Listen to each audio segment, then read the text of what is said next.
Hey guys, welcome to the Perfectly Wasted podcast. I'm the host, DullOxide. Today is episode 65 on customer service. You could find all of my previous episodes on the Drinking Wisemen YouTube channel, along with my very sporadic now podcast, Brew the Truth, any of my day-to-day photos and cosplay photos, cat photos on my Instagram at DullOxide.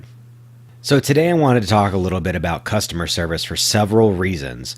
One of the reasons is because actually there's some stories going around McDonald and their Szechuan sauce, but that was actually kind of like a side reason that just happened to have happened recently, and that didn't spur me into wanting to talk about this. It was actually several other personal life events that happened, talking with other companies and dealing with people and customer service roles that made me want to talk about this. So just kind of for a little bit of reference here, I have been a customer service representative many times in my life. In fact, I'd say probably the majority of my work that I've done inside of my life, whether it be with IT or in retail or anything else, was as a customer service representative dealing with issues that customers had.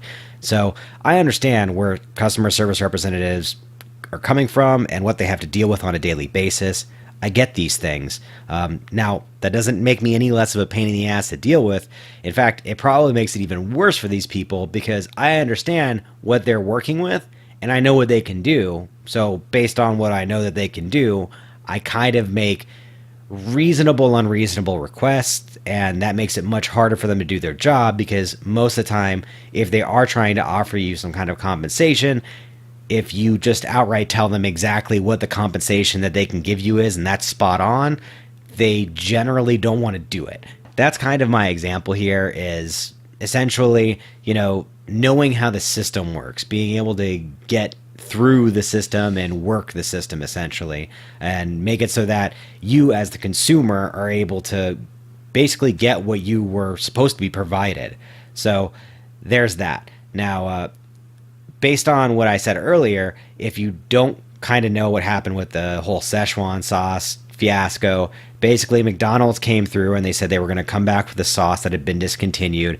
It had become highly popular through a adult cartoon called Rick and Morty, and people wanted to try this sauce because of this thing.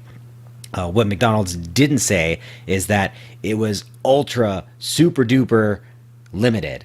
They did say it was super limited, but they didn't mention how super limited, and this is like a tremendous super limitation.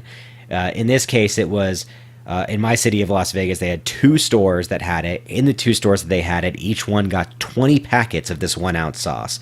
So for almost the entire state, actually, of Nevada, they had approximately 40 ounces of this sauce. Now, the demand on this was ridiculously high. Each store saw anywhere between 100 to 2,000 people waiting in line for this. So needless to say, there were a lot of people unhappy with McDonald's over the past week because of this whole thing.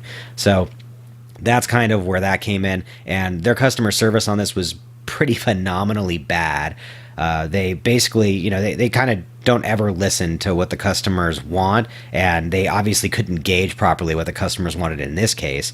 But essentially, they said to anyone that was having problems, you can go through and you could fill out a form on their online website to put in a complaint. And I actually did put in a complaint, and I know plenty of other people that did put complaints in. And the end result is that they're going to be bringing the sauce back again this winter to be a seasonal item for the winter menu. And while that's great, it also doesn't overshadow how much of a fuck up this promotion was, basically. So there's that as an example that I feel like people can kind of relate to. And then some of my recent experiences, and I'll give you some examples as to what those things are.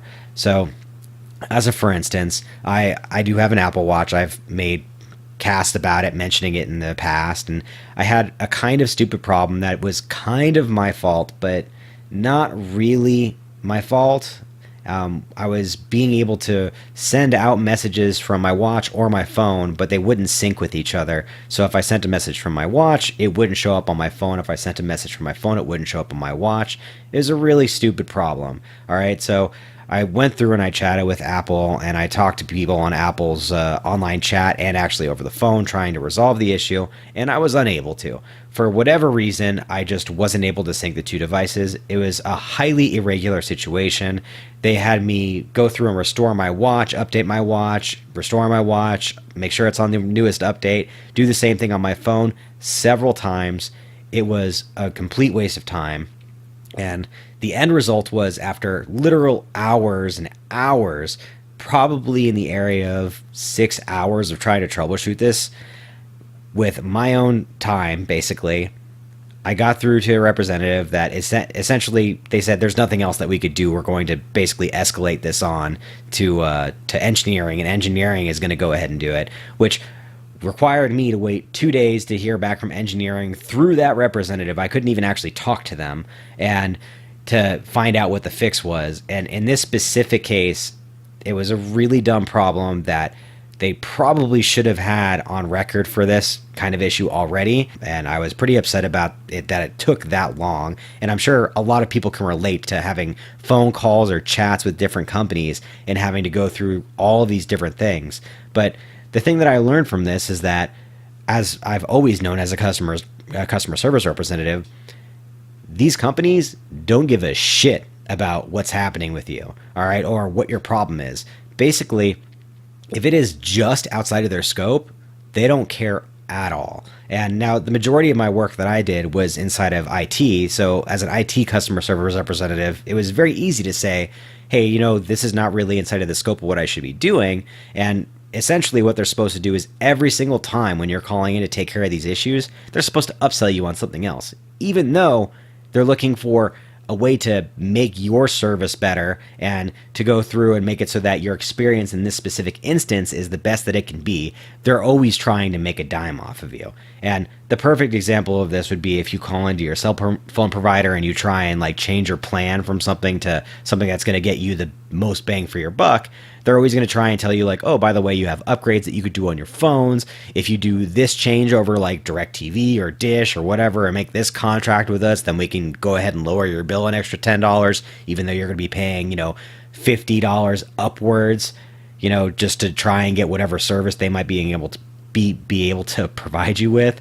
And essentially, you just always have to remember, these companies aren't looking out for you. None of them give a shit about what your service is like, because the majority of them know that you're going to get service from them or you're going to get it elsewhere. Either way, you're probably going to be disappointed. And the bottom line these days is that there are certain things that you just kind of can't get away with not having. You basically have to have power unless you're full solar, essentially. You have to have a cell phone, otherwise you're not going to be able to be in touch with anyone.